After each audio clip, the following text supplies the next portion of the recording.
AG ನ್ಯೂಸ್ಗೆ ಸ್ವಾಗತ. ಬೆಳಗಾವಿ ಸುವರ್ಣಸೌಧ ಅಧಿವೇಶನ ಇಂದು ಮುಕ್ತಾಯದ ಹಂತದಲ್ಲಿ ಇದ್ದು, ಇದರ ಮುಂದುವರೆದ ಭಾಗವಾಗಿ ಕರ್ನಾಟಕ ಸರ್ಕಾರದ ಬೃಹತ್ ಕೈಗಾರಿಕೆ ಸಚಿವ ಹಾಗೂ ಕರ್ನಾಟಕ ಗೃಹ ಮಂಡಳಿ ಅಧ್ಯಕ್ಷ ಶಿವಲಿಂಗೇಗೌಡರು ಅವರೊಂದಿಗೆ ವಿವಿಧ ವಿಷಯಗಳ ಬಗ್ಗೆ ನಮ್ಮ ನ್ಯೂಸ್ ಸಮೂಹದ ರಾಜ್ಯ ಉಪಸಂಪಾದಕ ಬಸವರಾಜ್ ಮುಕ್ತವಾಗಿ ಸಂವಾದ ಮಾಡಿದ್ದಾರೆ. ಇದೇ ಸಾಹೇಬರು ಸಿಕ್ಕಿದರೆ ವಿಶೇಷವಾಗಿ ಕರ್ನಾಟಕ ಗೃಹ ಮಂಡಳಿ ಸಹ ಅಧ್ಯಕ್ಷರು.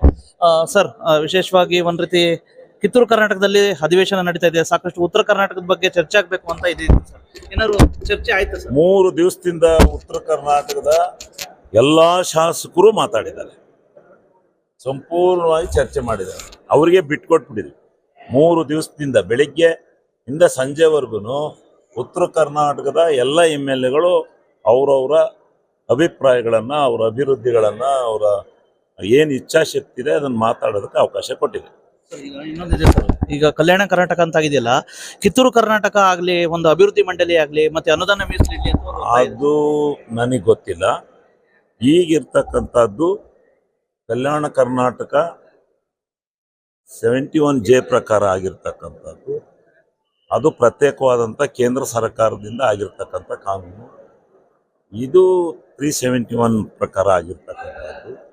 ಇದೇನಿದೆ ಕಿತ್ತೂರು ಕರ್ನಾಟಕ ಮಾಡಬೇಕು ಅಂತ ಅಂದರೆ ಮುಖ್ಯಮಂತ್ರಿಗಳ ಹತ್ರ ಮಾಡ್ಬೋದು.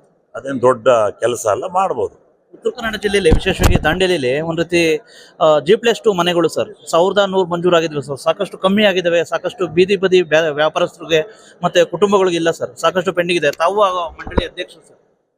ನಾನು ಅದ್ರ ಬಗ್ಗೆ ಗಮನ ಹರಿಸಿದ್ದೀನಿ. ಈಗ ಆ ಮನೆಗಳನ್ನು ಪೂರ್ಣ ಮಾಡಿ ಆ ಜನಗಳಿಗೆ ಕೊಡ್ತಕ್ಕಂಥ ಕೆಲಸನ ಇನ್ನು ಸ್ವಲ್ಪ ದಿವಸದಲ್ಲೇ ಮಾಡ್ತೀವಿ. ಏನಾದ್ರು ಶಿವಲಿಂಗೇಗೌಡರು ಒಂದು ಬೋಧನೆಗಳು, ಅವ್ರ ಅಭಿಮಾನಿಗಳ ಕನ್ಸರ್ ಮಂತ್ರಿ ಆಗ್ಬೇಕು ಅಂತ ಹೇಳ್ಬಿಟ್ಟು ಏನಾದ್ರು ನಿರೀಕ್ಷೆ ಮಾಡ್ಬೋದು? ನೋಡೋಣ.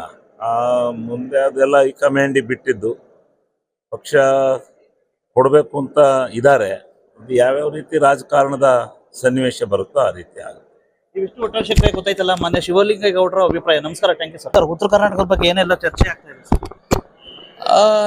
ನಂಜುಂಡಪ್ಪ ವರದಿ ಬಗ್ಗೆನೂ ಕೂಡ ಚರ್ಚೆ ಆಗಿದೆ. ಉತ್ತರ ಕರ್ನಾಟಕದಲ್ಲಿ ಇಂಡಸ್ಟ್ರೀಸ್ ಬರಬೇಕು ಅಂತಲೂ ಕೂಡ ಚರ್ಚೆ ಆಗಿದೆ. ಉತ್ತರ ಕರ್ನಾಟಕದಲ್ಲಿ ಇವತ್ತು ಶಾಲೆಗಳಾಗಲಿ ಹೆಚ್ಚಿನ ಹಣಕಾಸು ಸಿಗಬೇಕು ಅಂತೇಳಿ ಚರ್ಚೆ ಆಗಿದೆ. ಕಿತ್ತೂರು ಕರ್ನಾಟಕಕ್ಕೂ ಕೂಡ ಒಂದು ಬೋರ್ಡ್ ಆಗಬೇಕು ಅಂತೇಳಿ ಚರ್ಚೆ ಮಾಡಿದ್ದಾರೆ. ಈಗ ಅನೇಕ ವಿಚಾರಗಳಲ್ಲಿ ಇವತ್ತು ದಿವಸ ಎಲ್ಲ ಶಾಸಕರು ಚರ್ಚೆ ಮಾಡಿದ್ದಾರೆ. ಮುಖ್ಯಮಂತ್ರಿಗಳಿಗೆ ಅದಕ್ಕೆ ಸೂಕ್ತವಾದಂಥ ಉತ್ತರವನ್ನು ಕೊಡ್ತಾರೆ. ನಮ್ಮ ಸರ್ಕಾರ ಉತ್ತರ ಕರ್ನಾಟಕದ ಪರವಾಗಿದೆ. ಅಪರ್ ಕೃಷ್ಣ ಪ್ರಾಜೆಕ್ಟ್ ಬಗ್ಗೆ ಮೊನ್ನೆ ಸಭೆಯನ್ನು ಏನು ಹೋರಾಟಗಾರರು ಸಭೆಯನ್ನು ಮಾಡಿ 75,000 ಎಕರೆಗೆ ಪ್ರಾಥಮಿಕ ಹಂತದಲ್ಲಿ ಮುಖ್ಯವಾಗಿರುವಂಥ ಬೇಡಿಕೆ ಏನಿದೆ ಅದನ್ನ ಒಂದೇ ಒಂದು ಇದರಲ್ಲಿ ಅಂದರೆ 592, 524ವರೆಗೆ ಏನು 75,000 ಎಕರೆನ ಒಂದೇ ಸರ್ತಿಗೆ ಇವತ್ತು 2 ಅಥವಾ 3 ವರ್ಷದಲ್ಲಿ ಇವತ್ತು ಸಹ ಅದನ್ನ ಒಂದು ಒಪ್ಪಿಗೆ ಆಧಾರ ಮೇಲೆ ಕನ್ಸೆಂಟ್ ಅವಾರ್ಡ್ ಮಾಡಿ ಇದು ಮಾಡಬೇಕಂತ ನಿರ್ಣಯ ಆಗಿದೆ. ಇನ್ನು ಅನೇಕ ವಿಚಾರಗಳ ಬಗ್ಗೆ ಉತ್ತರ ಕರ್ನಾಟಕದ ಸರ್ವಾಂಗೀಣ ಅಭಿವೃದ್ಧಿ ಬಗ್ಗೆ ಚರ್ಚೆ ಇವತ್ತು ಸಹ ಎಲ್ಲ ಶಾಸಕರು ಗಮನವನ್ನು ಸೆಳೆದಿದ್ದಾರೆ. ಕಿತ್ತೂರಿಗೆ ಸಂಬಂಧಿಸಿದಂತೆ ಸಾಕಷ್ಟು ಕೈಗಾರಿಕೆ ಇದು ಎಲ್ಲ ನಾವೆಲ್ಲ ಮಾಡ್ತಾ ಇದೀವಿ. ನಾವು ಅದು ನಿರಂತರವಾದಂತಹ ಇದು ಬಿಯಾಂಡ್ ಬೆಂಗಳೂರು ಅಂತ ಏನಿದೆ ಇವತ್ತು ಬೆಳಗಾವಿನ ಹಿಂದೆನೂ ಕೂಡ ಹೇಳಿದೆ. ಫೌಂಡ್ರಿಗೂ ಕೂಡ ಇವತ್ತು ಒಂದು ಇಲ್ಲಿ ಫೌಂಡ್ರಿ ಕ್ಲಸ್ಟರ್ ಕೂಡ ಮಾಡ್ತೇವೆ. ಅದಲ್ಲದೆ ಇವತ್ತು IT ಮತ್ತು ಸ್ಟಾರ್ಟ್ಅಪ್ ಪಾರ್ಕ್ ಕೂಡ ಮಾಡ್ತೇವೆ.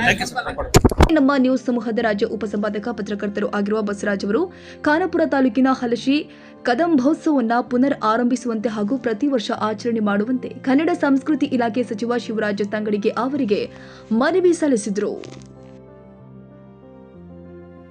ಕನ್ನಡಿಗರ ಮೆಚ್ಚಿನ ನಿಮ್ಮ AJ 24/7 ನ್ಯೂಸ್ ಕನ್ನಡ ವಾಹಿನಿ ಇದೀಗ ಟಿವಿಯಲ್ಲಿ ಲಭ್ಯ. ವೇಳೆ ನೋಟಿಸ್ ಕೊಟ್ಟಿದ್ರೆ ವಾಪಸ್ ತಗೋತೀವಿ. ಇವತ್ತು ವಕ್ಫ್ ಪ್ರಾಪರ್ಟಿ ಅಂತೇಳಿ ಬರ್ತದೆ ಅಂತ ಹೇಳಿದ್ರೆ ರೈತರ ಬೀಜಕ್ಕೆ ಬದಲು ಏನ್ ಮಾಡ್ಬೇಕಾಗತ್ತೆ? ಯಾರು ವೋಟ್ ಹಾಕಲಿಲ್ಲ ಅಂದ್ರೆ ಗ್ಯಾರಂಟಿನೆಲ್ಲ ಸ್ಟಾಪ್ ಮಾಡ್ಬಿಡ್ತೀವಿ.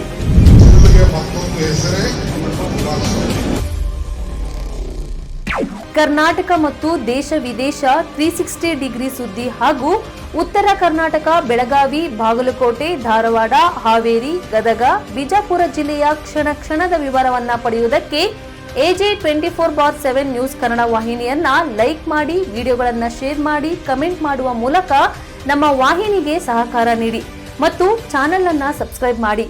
ಧನ್ಯವಾದಗಳು.